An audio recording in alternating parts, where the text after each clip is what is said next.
It happened during a radio interview late yesterday on 2GB. The Prime Minister was under some pressure about his difficult start to the year. He was pointing the finger at the Labor Party, also the Senate, for its obstruction, although he was also admitting that the sales pitch from the government could be better.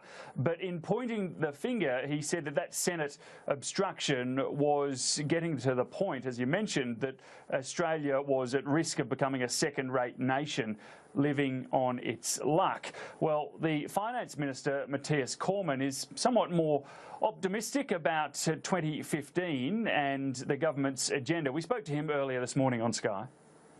On the right track. We are here at the beginning of 2015 in fundamentally a stronger position than we were when we came into government as a country. 2015 is going to be a good year. We're very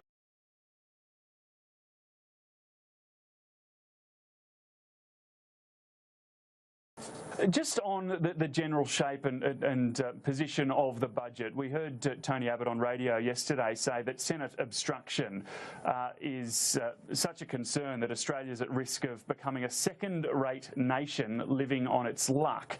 Are things really that bad?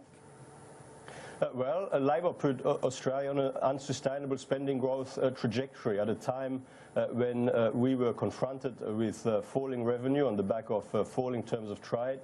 Instead of constraining spending growth, Labor locked in further permanent and significant spending increases in the period beyond the published forward estimates at the time of the last election.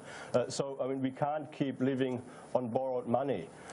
Some governments around the world, in particular across Europe, have tried that, and it leads to very bad consequences.